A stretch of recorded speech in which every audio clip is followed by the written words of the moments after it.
All right, I think we'll go ahead. This is Nick Stallings. We'll go ahead and I think we'll dive in and get started here. First thing we're going to do is I'm going to paste a static link for captions. If anyone is interested in using something outside of Zoom for captioning, we do have that available. That'll be available in the webinar chat. Let me know if you have any trouble accessing that. But welcome, thank you for joining us for hosting accessible virtual events hosted by the Idaho Digital Accessibility Consortium. Before we begin, I just want to give you a couple of quick heads up. Audience members are going to be muted. If you have any questions, comments as we go, please wait for one of the built-in breaks for questions or the end of the presentation and raise your hand. Or you can also use the text chat feature. We have the Q&A open, also the Zoom chat, so feel free to hop in that way. We hope to hear from you. We're happy to do that. And then at the end of the session, we'll go ahead and we will open everyone up's mics so that we can chit chat if we would like to do that as well. Just a quick intro on the team for this webinar. We're going to be presented mainly by our queen of AT here in Idaho, Lane Amaru of Amaru AT Consulting. Myself, I'll be helping host and present with Lane. My name's Nick Stallings. And then we also have Brenda Janot from the Idaho Assistive Technology Project helping us out as a co-host and moderator in the text chat.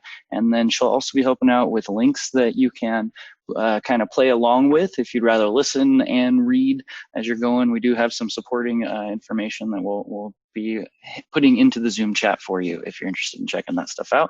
And then our captioner, Anissa Nierenberger, she was providing the service for us, and we thank her for taking the time to do that. So I believe with that, we'll go ahead and give a quick intro on a quick reminder on what IDAC and IATP is. I think Lane, I'll let her take care of this piece. So just so you know who's kind of organizing this stuff, putting it together, the Idaho Digital Accessibility Consortium is a grassroots group of stakeholders concerned with the accessibility of Idaho state government. Those stakeholders include Idahoans with disabilities, disability advocacy organizations throughout the state, several Idaho state employees, yay, we love having our accessibility evangelists within the organizations, as well as our content area experts who have years of knowledge and experience in digital accessibility and are able to provide training and support to those members who are just learning or who are trying to get their agencies on board. And then, of course, this is fully supported. IDAC is fully supported in every way by the Idaho Assistive Technology Project. That's myself and my coworker, Brenda Janot. The IATP is a federally funded state agency that provides training and technical assistance for other Idaho state agencies as it relates to accessibility and assistive technology. So we're here to help, happy to be here, and we're happy that you're here as well.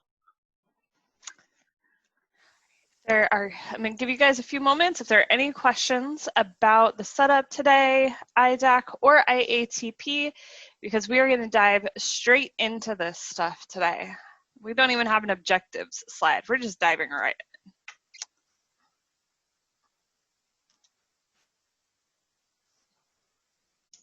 in. This is Nick, and I'm seeing none. I think we're good to go. All right. So, like I said, we are literally just going to jump in and hope that we come back to the surface at some point. Accessible virtual events can mean a lot of things. There are different types of virtual events. Of course, there are trainings and webinars similar to what we are doing today. They are best for larger audiences where audience participation is anticipated to be minimal but still encouraged. Then there are the live stream events, things such as Facebook Live or YouTube or Instagram Live. Oftentimes, those are best for live business announcements or press releases, press conferences, that sort of thing, where the point is to simply share information, and if there's engagement from audience, that's kind of a secondary priority. And then there are your virtual meetings and conferences. They are best for small audiences where the audience participation is anticipated to be more significant. So your office meetings, that kind of thing. And as COVID-19 has taught us, these virtual events can be much more social and fun as well. So the idea is to make any of these different types of events as engaging and as accessible for the largest audience possible. So what makes an event accessible? Obviously, people being able to connect to it is going to make it accessible. Being able to interact as a presenter or as a panelist or as an audience member, being able to interact and engage with the content that you're connected to is also really important. And you can't interact with something that you can't perceive. So ensuring that the content and the information within the event is perceivable. If you joined us on Monday for our introduction to digital accessibility and ICT accommodation, you might get tired of hearing me say perception or perceivable, because that is a core principle to the Web Content Accessibility Guidelines, something I say a lot. I don't always spell it right though.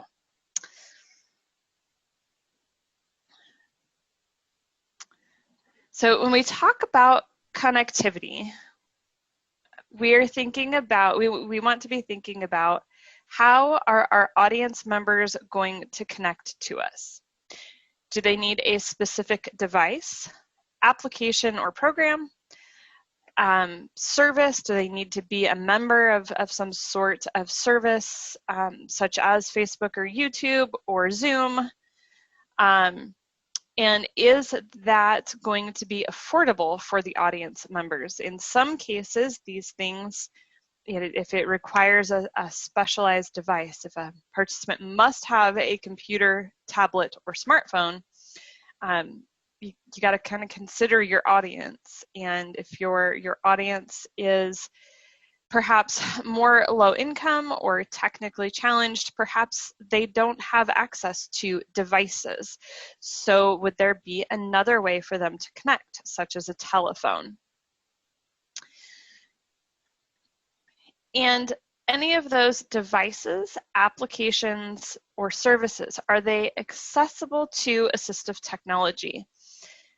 If audience members might be using screen reading technology, eye gaze or switch technology to engage with the device, is that technology going to expose and allow them to interact with the text chat or the buttons to even start the application? So as you're starting to see here very early on in this presentation, there are a lot of things to be considered when we start thinking about making an event, a virtual event, accessible. And it starts in the planning and designing phase.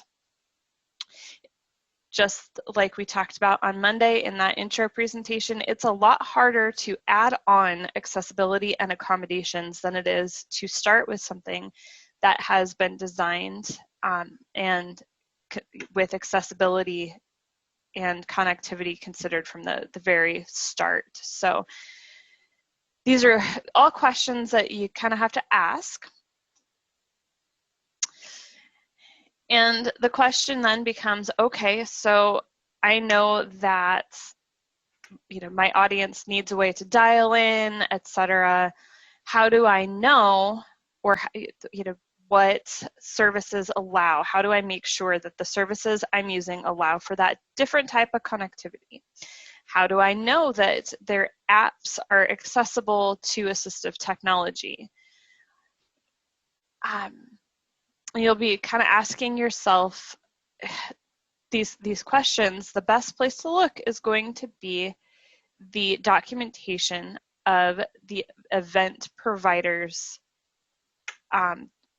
service. So for example, Zoom, if in the announcement for today's webinar, you had a link for first-time Zoom users, and it provided information about all of the different devices and methods in which people can connect, including dialing in on a phone. And they had all kinds of different devices. I don't even remember all of them.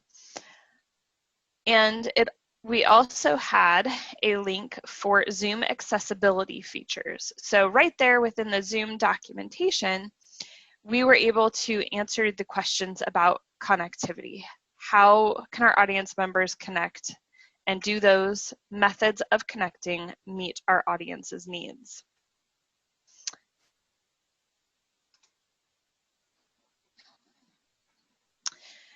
App accessibility can be hit or miss. If you know that there is a large population of your audience using assistive technology, you may wish to reach out directly to that audience and see in general what they are using. But all of us have started using a variety of different virtual event services. Thank you, COVID-19. So a lot of the populations that might be using assistive technology have become pretty familiar, just as everyone else, with the different platforms. So you may find that you get a bunch of different answers. I really like, though, looking for the virtual event providers documentation on accessibility, as well as their accessibility statement. It's not a guarantee that it will work for all participants, but you will get a much better feel for, and once you have that link, then you also have the ability to send those resources to audience members who may be less familiar, but who need the information.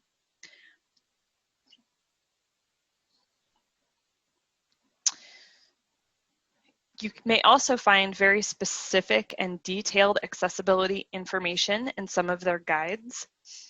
I want to say it was when I was looking at the GoToWebinar platform, I believe, they list out very specifically what they work with and what they don't. And I believe even Zoom, there's a section that talks about the high contrast and dark mode features that a lot of individuals with low vision use. And we are finding a lot of people are starting to use the high contrast, this light text on a dark background, to reduce eye strain, now that many of us are spending more time in home offices.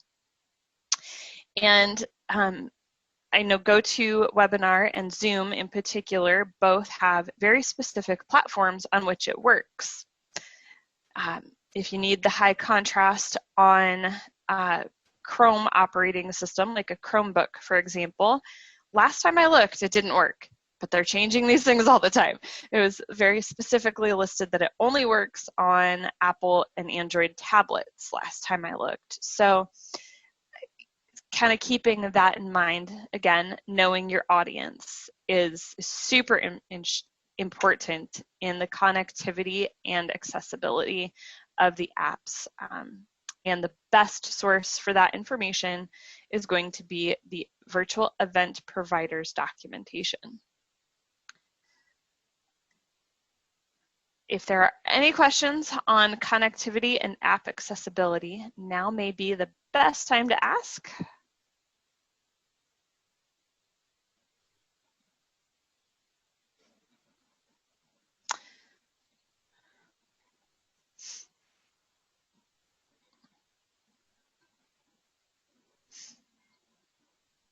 All right, So when you're trying to support all of these different devices, because inevitably somebody is going to ask for help, I encourage event planners to, the same links they use to research their own platform and figuring out which event provider is going to work best for them, I encourage you to keep that documentation and include it in any event announcements. This gives participants an opportunity to explore the support documentation themselves and kind of get an idea of what they can expect before they join you, so it can help reduce anxiety about trying something new.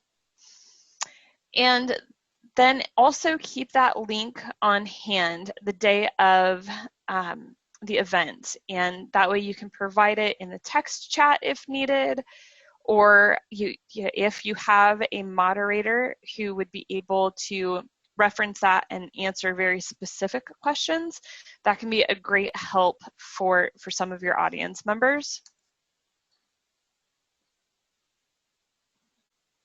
And the same approach applies to supporting your assistive technology users. Make sure that you provide that accessibility information in event announcements and have it available for you as the host or for your moderators to share with audience members who may have specific assistive technology questions. There are some other things that you can do to assist those assistive technology users while running the event. Depending on the type of event, these tips may or may not apply. If you have an event such as a meeting or a webinar where audience participation is going to be encouraged, make sure that if you ask for audience participation, such as answering a poll question or offering open mic for people to share thoughts or ask questions, give feedback, allow some extra time for assistive technology users, because oftentimes it takes a little bit more time to find the controls. So while I have memorized the hotkeys in Zoom, I have not memorized the hotkeys in Adobe Connect. So if I wanted to, as a participant, unmute my microphone to ask a question, it would take me a while to tab through all of the different buttons on the participant's screen in order to unmute my microphone. So making sure to leave a little bit of extra time when you ask for engagement. Zoom polls is another situation where I often encourage hosts to leave a little bit of extra time, particularly for the Switch assistive technology users, those who might be using joysticks or screen readers as well. Sometimes the poll does not immediately gain focus and they can't tab through that as quickly as as someone with a mouse might click on an answer. So leaving extra time when that poll is open, if that is a tool that you happen to be using.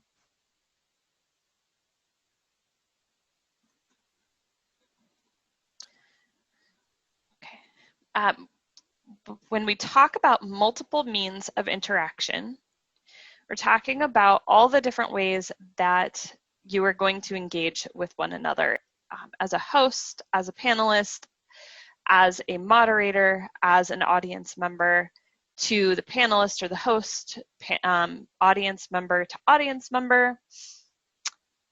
So how will everyone interact? And you may need to think about your intention. Do you need or want audience members to be able to speak to one another or text chat one another? That kind of thing. And then is that interaction dependent upon either the user's ability to speak or the user's ability to type? If you're only allowing for text interaction, an audience member with upper body mobility issues may not be able to type very quickly. They may be using switch control or a joystick or a mouse stick to type on a touch screen, and that's going to take a little bit longer. So that device interaction could be a little bit slower. So it might be easier for someone to turn on a microphone and speak if they have those limitations. So knowing your audience can really help, but when we talk about universal access and accessible design, when you're designing and thinking about hosting a virtual event, really consider the type of audience interaction that you want to have, and thinking about, you know, if I want my participants all to type, how are they going to be able to do that? Is that going to be easy for them? So something to consider.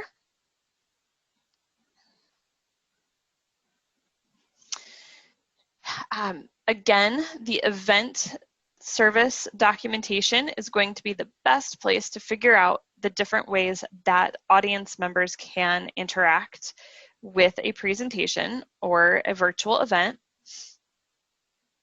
The documentation will tell you if audience members can participate by voice or by text only, that kind of thing. And you can decide, you know, kind of on that service provider, event provider, if it's going to offer the type of interaction that you want. You may find that you do a variety of different types of virtual events, and no one event provider offers what you need or what you want for each event. You may find that a Zoom or GoToWebinar meeting allows for more audience participation than you want for a live stream press conference type of event. So you may choose a different event provider for that. So that it is really, again, important to consider how you want people to interact, and make sure that you review the documentation to ensure that people can or cannot interact in the way that you want them to.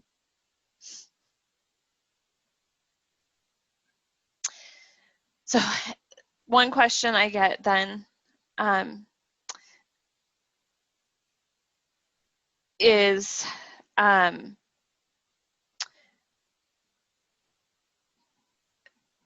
okay, so one thing to consider when you're supporting multiple means of interaction and you want those different types of interaction, as the host, co-host, or moderator, what is the best way to do this?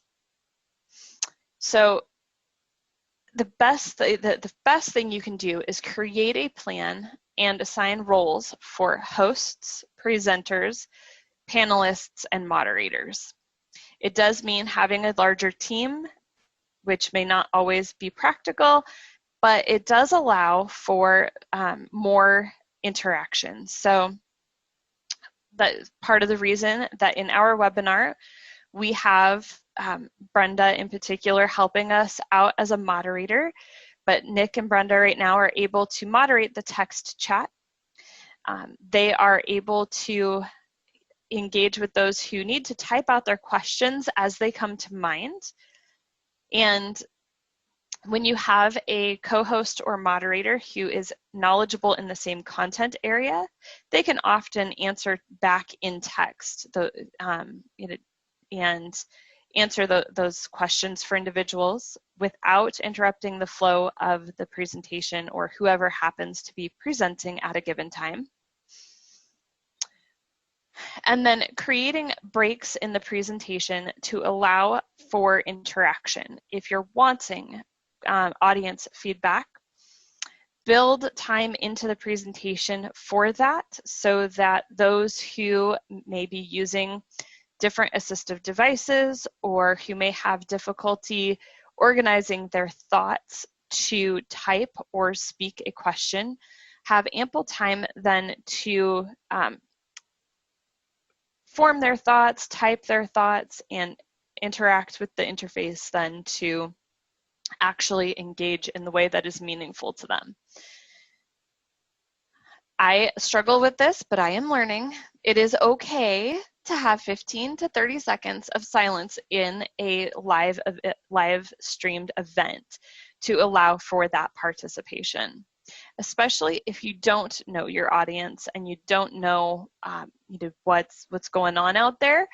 Yeah, it's not as easy in this virtual event to respond to the audience. I don't get as good of a vibe from you guys, whether you're falling asleep out there or not, as I do when we're in person. So this is going to be one of our break times, though. If there are questions, comments, feedback at this point, I'd be happy to give you all a moment to gather your thoughts and share either by text chat, or if you'd like to speak, you can click the raise hand button and Nick or Brenda can unmute you.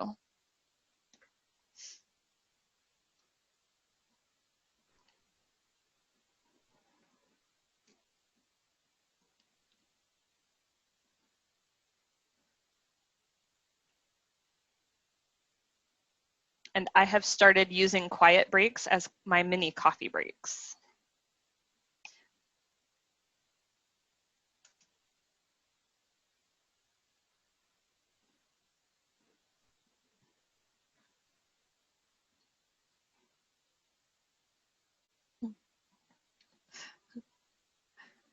Great.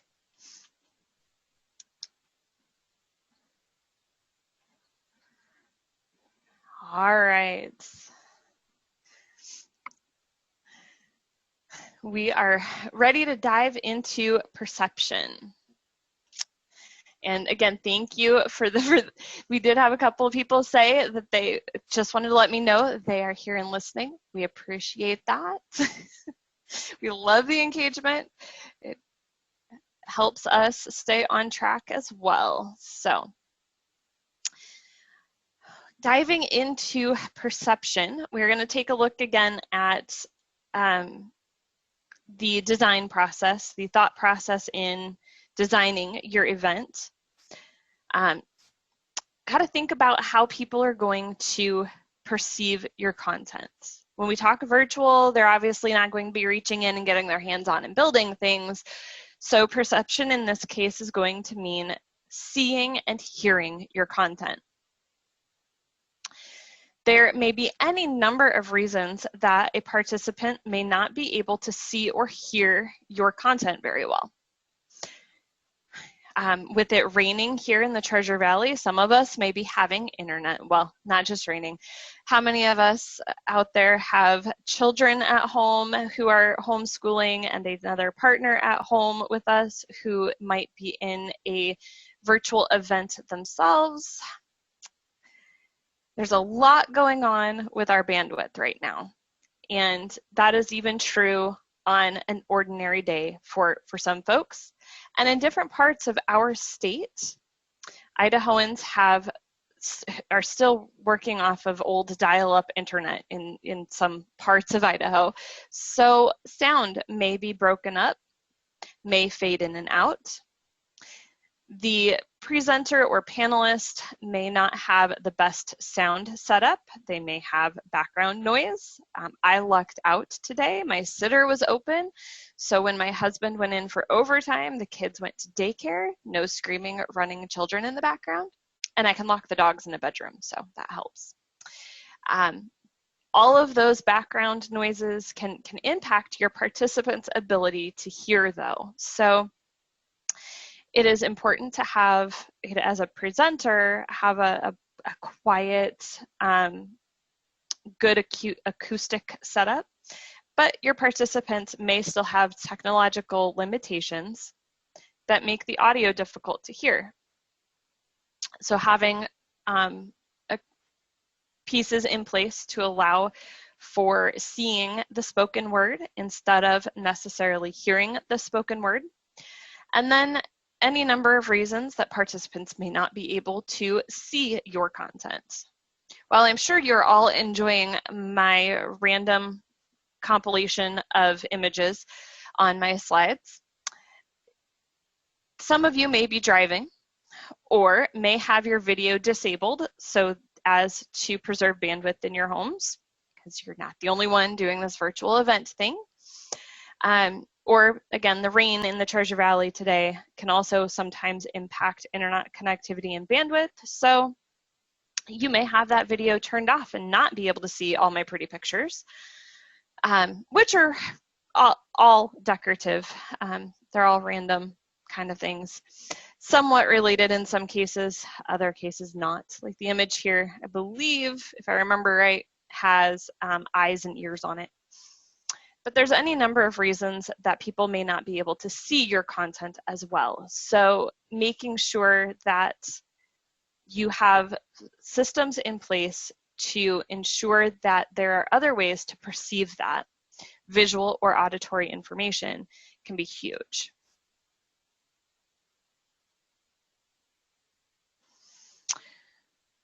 The easier, in my opinion, at this point, the easier thing to support is helping those who are unable to visually perceive content. Because you can always describe pictures if you want to. In this PowerPoint presentation, I have not described images because they are just decoration. They are not conveying any significant content or meaning, but if they were, it would be important to describe those images.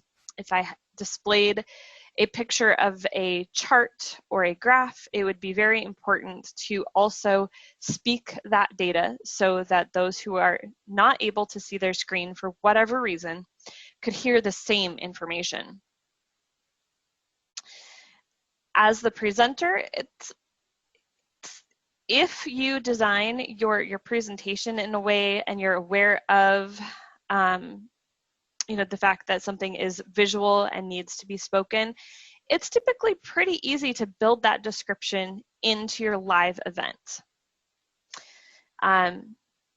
You may, however, if you're recording something for future distribution, or if your event is going to be recorded, before producing or publishing it, posting it, you may need to consider adding an audio description track to it.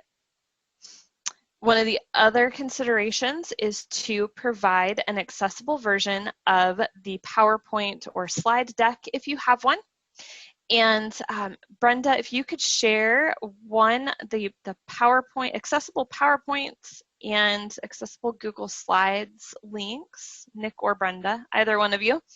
We have those links available to help folks understand, because this is about the event, not the document that's created, but we have links here to some guides to help in that regard, making the slide deck accessible. And you can either share that in advance of or after the event. Thank you, Brenda. We typically share after the event so that if we happen to catch errors, because not perfect, not there yet, maybe someday. Then they'll change it on me though, so I'm not too worried about being perfect. But we do occasionally find situations where someone points out that something was incorrect. So we want to make sure that we send out the as correct data as we can. So we often send out our slide decks after presentations, after events.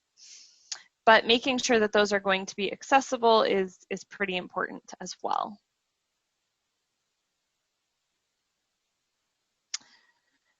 Okay, so to support those with auditory limitations, provide captioning, and as the host or presenter, speak slowly but as naturally as possible, and of course speak clearly. I also mentioned previously, it helps when the presenters have acoustically decent quality space, microphones, etc.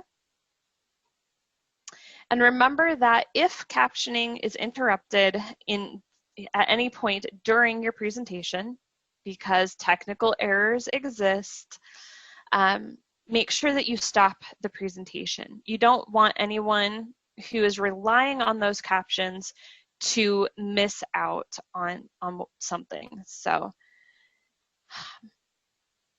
and finally, make sure that your captions are available in any recordings, and I strongly encourage transcripts for recordings. Transcripts are fantastic tools for individuals who have difficulty with both visual and auditory perception. It allows them to listen using their preferred assistive technology. If they use assistive technology to listen to text, if they happen to be a Braille user, they can follow along in Braille. So there's a lot more options in making sure that the broadest audience has access to a recording if you also provide a transcript. Okay. Everybody take a big breath because we are about to dive into captioning. This is often what I get the most questions about when it comes to accessible virtual events. So if there are any questions about supporting those with visual or auditory limitations in a presentation, let's dig into those now before I dive into captioning and completely blow your mind. Because I'm still learning this stuff too. This is next set of slides could very easily be something where we find that we have room to improve and add content. So.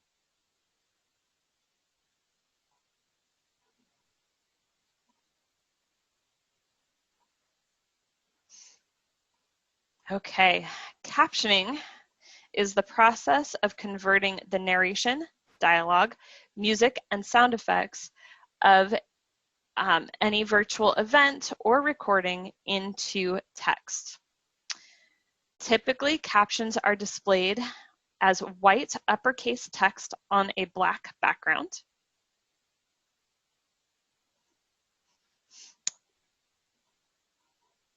And I heard Brenda post the link in there. There are a bunch of definitions from the, oh man, forgetting the exact resource there, but I had to hunt down these captioning definitions and really spend some time getting familiar with them.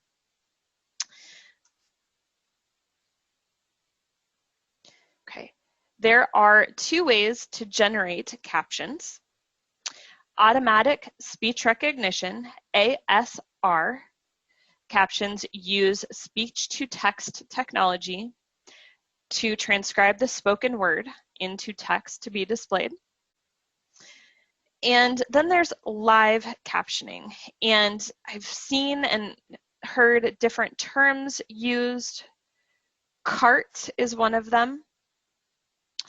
But essentially, this is having a live captioner like Anissa join the event or to review the recording to type out in real time what is being spoken and transmit that text using different technologies.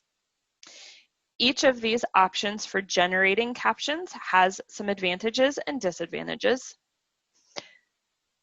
The ASR captions can be anywhere from 70 to 95% accurate, depending upon the environment in which the speaker is. And it only captures the spoken word. It will not necessarily capture background sounds, though some of these ASR services are getting better at displaying icons if the machine thinks it hears music or thinks it hears a dog bark in the background, that kind of thing. It's getting better, but it is still not nearly as accurate as a live person. Not nearly as fun to work with either, guys. Your ASR is not going to differentiate speakers. So if you have a lot of panelists or large audience participation, the individuals, depending upon the captions, may not know who is speaking and saying what. which is one good reason for audience members and panelists alike to announce themselves prior to sharing their thoughts. Some of the ASR options also do not have punctuation, which can obviously change the meaning and context of the printed word. And if you happen to show a video with captions in your event, you'll get duplicate captions because the artificial intelligence doesn't know to stop captioning when a video with captions is being shown during an event. Most automated speech recognition captioning services are available for under $1 a minute. 60 cents a minute seems to be a pretty good average. And you have a transcript that is automatically generated. In most of your event platforms, a transcript is automatically created when the event finishes. So your real-time live captions, again, you end up with a live person on the other end who is able to more accurately capture what is being spoken. The environment in which the speaker is can still impact the captioner's ability to caption and to get the spoken word. But in general, it's going to be a little bit easier, a little bit more accurate. Captioners typically have an industry standard of 95% or better to meet. So you are getting a level of professionalism, and consider your audience and your message when you're trying to decide on captions. Having a captioner who is familiar with your jargon or has a bank of text to look at for spellings. You should see what automatic speech recognition does with my last name, Amaro. It can be pretty ugly. It also calls me Lane, like a road, not Lane, L-A-I-N-E. So you never know if the road is talking to you or if I'm talking to you. But those captions created by a captioner are created simultaneously.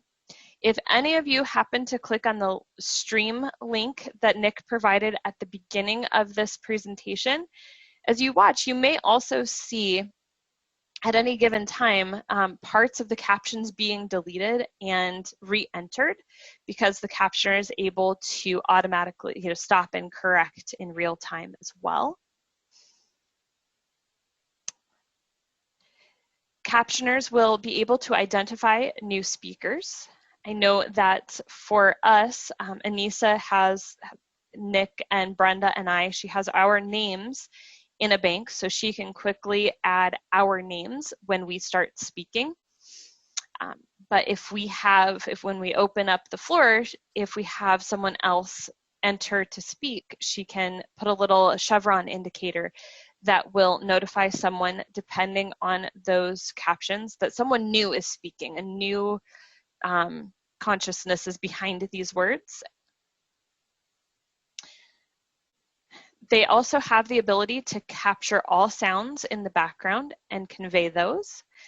And if you happen to show a video that also has captions, they know to stop captioning so that your audience does not get duplicates.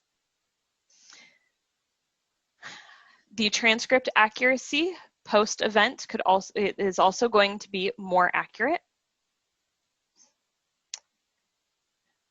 But it can be costly. And I say can be, you have a variety of captioning services out there in the world, so there is some competition. I typically see about $1 a minute for a live captioner. So Elaine, this is Nick. I'm gonna have you pause real quick there. We have a Yes. question from Diane. I think this is just more of an opinion question, but she's asking what our thoughts are on using volunteer captioners versus a professional, especially for smaller events. I figure I'll let you take that one. Yeah. I don't have an opinion either way. I feel like that it really is going to be the entity's call. You may find that a volunteer without training may not be as accurate and may not know, excuse me, may not know what background sounds, that kind of thing, that need to be identified. So you may find that for those who are highly dependent upon captioning, they may be missing something because of the lack of training of a volunteer. However, some people like myself can type 150 words a minute and have really good spelling. So, well, okay, my spelling's not all that great, so let's count me out of that one. But I can type fast.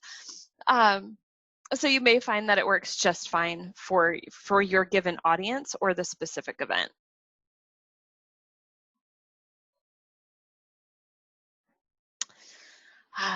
We have closed captioning and open captioning as well. Depending on the type of event, one or the other may be preferable. Live streams for press conferences, for example, open captions that the audience cannot turn on or off may be desirable. It's going to ensure that no matter what platform folks are on, they are going to be able to see those captions. And then you may choose to have closed captions. In the webinar today, we have closed captions so that you as audience members can decide if you want to see those captions or not. As we're going to cover some research here in a little bit that will dive into the numbers a little bit more, but we are finding that more and more people without hearing impairments are utilizing captioning in different settings as well. So I said the open captioning may be ideal in a large event type of situation, a press conference type of situation, or even when you have a live and in-person combination type of event, you may choose to have captioning, open captions on a presentation screen in the physical environment as well. So understanding those differences and then which platforms will support them.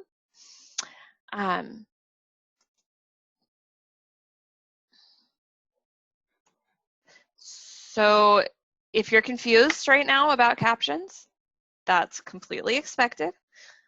I have spent the last 6 weeks really trying my best to fully understand captioning. I've spent a lot of time talking to the folks at the Idaho Council for the Deaf and Hard of Hearing and trying to make sure that I get all of my vocabulary right and that I really truly understand these terms, and I still don't feel confident. So if you're not feeling confident yet, that could definitely partially be my fault, but it is also the content. It is very difficult to understand this stuff, especially if it's not something that you do all day, every day as part of your work. Keep in mind that captioning is going to be dependent upon the type of virtual event, and it's going to be dependent upon sometimes the topic.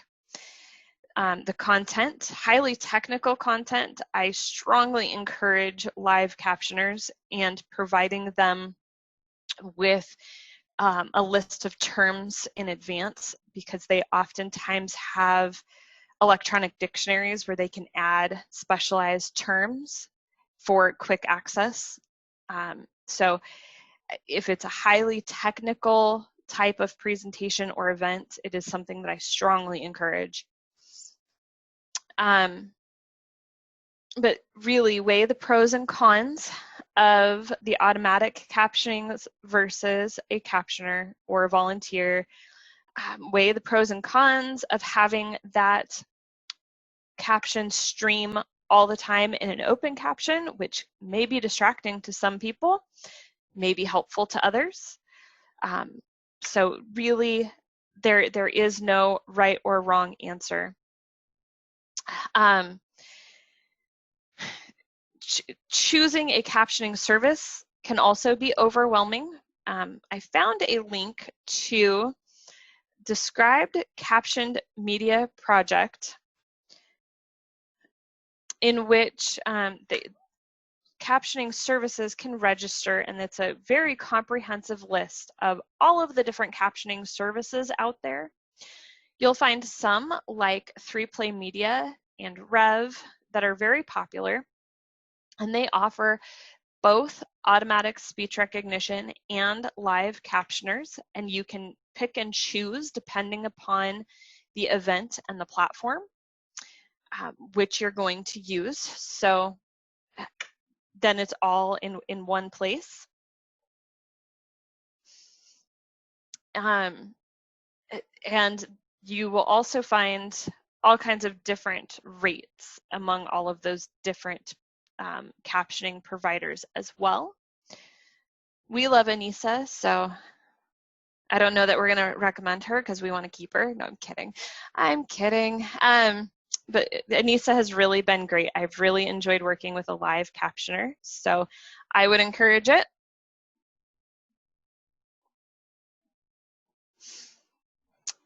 The other place to look for your captioning services may also be your virtual event platform documentation.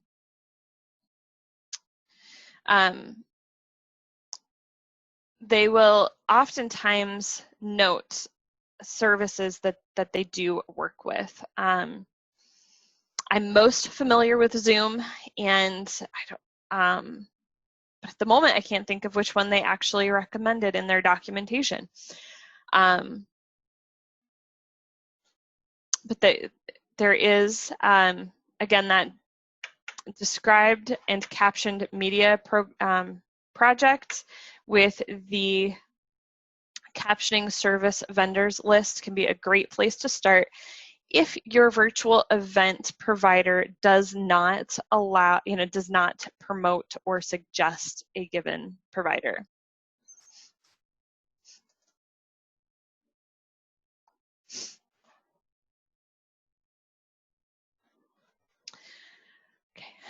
Whew.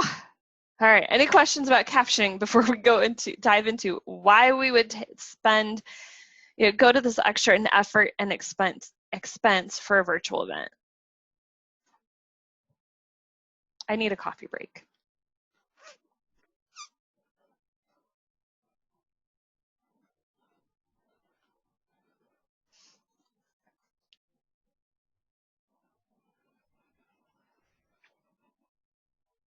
I have a feeling we may have lost people in there. I kind of get lost in all the captioning discussion myself. So, the why you would do this. Well, research is suggesting that captions are key to retention and engagement. And of course, because they can't stay out of it, the law has something to say. So there's a lot of different research out there, but they are, one of the biggest data points that stood out to me, and that I'm actually not surprised. Like once I saw it and I went, wow, that's a big number. And then thought, that actually makes sense. But 85% of videos on Facebook are viewed with captions. If a Facebook video does not have captions, it's much less likely to be viewed. A lot of people are watching Facebook videos or Instagram or YouTube videos while waiting at the doctor's office or in other public settings, and they don't turn on the audio so as not to disturb those around them. So captioning can really be important to getting your message out on different social media and making sure that it's not missed. One study found that 98.6% of students have been finding captioning helpful. 65% of those say that the captions help them focus and retain the content. And 75% of those students use the transcripts and captions as a learning aid, as a foundation for taking notes. So depending upon the purpose of your event, you may be able to better kind of drive home your point or help your audience retain that information by providing captions. In addition to, of course, helping your deaf and hard of hearing audience members.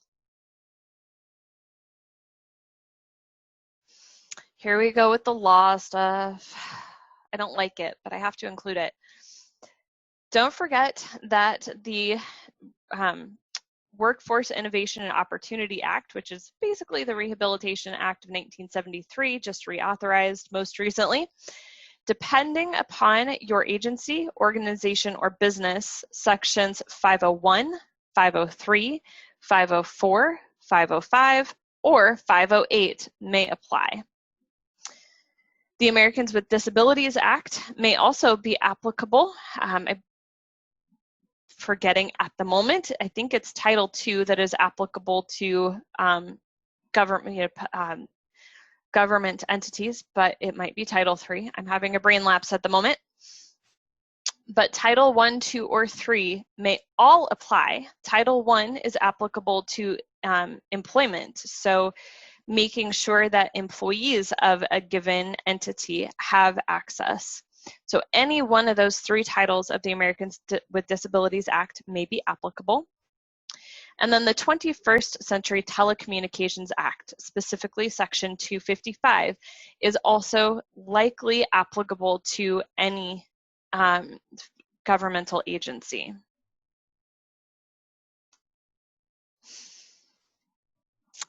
Fortunately for you, because of Section 508 of WIOA and Section 255 of the Telecommunications Act, the U.S. Access Board has set forth standards and guidelines specific to digital accessibility. The Americans with Disabilities Act does not have any direct guidance. There are no ADA guidance documentation for digital accessibility.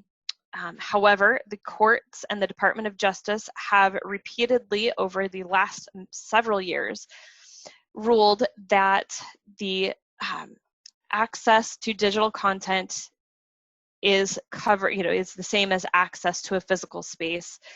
Oftentimes, they point to Section 508 of the Rehabilitation Act as the source of guidance, but there is nothing officially written in stone somewhere. But we do have guidance in the U.S. Access Board Information Communication Technology Refresh, and I heard Brenda post that link a little while ago. So the U.S. Access Board is also loosely based on the World Wide Web Consortium, W3C, Web Content Accessibility Guidelines.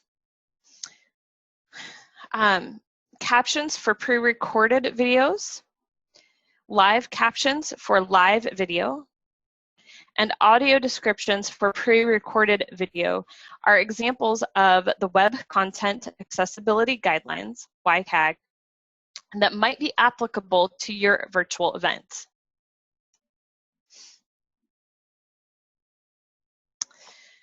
So now that you've had an introduction, you're thoroughly overwhelmed, but you still need and want more. Check out Jeremy Sita's video for video accessibility. Jeremy is IT accessibility at North Idaho College.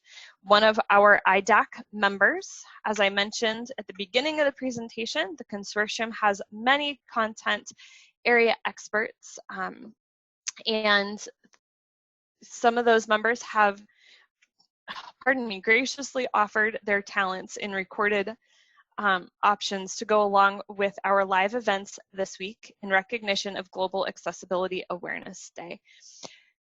Jeremy's focus in this video is on he also, most of those things will apply to a live event as well. So in conclusion, our accessible virtual events improve the experience for all attendees. Having a co-host, moderator, and set roles can really help the flow and facilitate engagement. And all of the technical details, which devices or apps, etc., that are used are all kind of secondary. Well, they're just the beginning. They're not really secondary. They're just the beginning to making sure that you have an accessible event.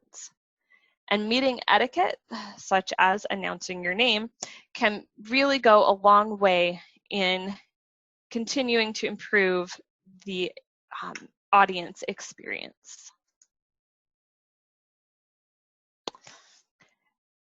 So now we'll take a deep breath, and everybody, we want to open up the lines for you guys to have a discussion.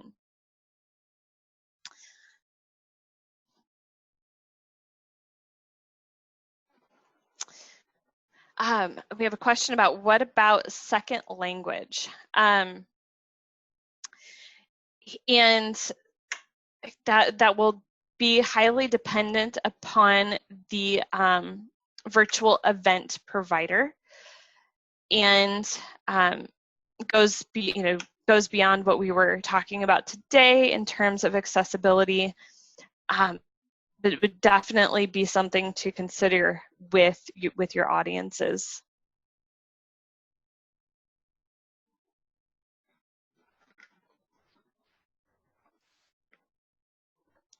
Oh, and sign language as well, yes. American Sign Language may be considered an accommodation rather than a core fundamental piece of access to a virtual event. It's going to depend upon each entity. Every entity, every organization may have a different priority. In the state of Idaho, the governor's office has put a high priority on American Sign Language as part of his press releases, for example. So he always has a sign language interpreter on stage with him, and that is a high priority for that office. Other agencies may not have that as high of a priority and may offer that as an accommodation.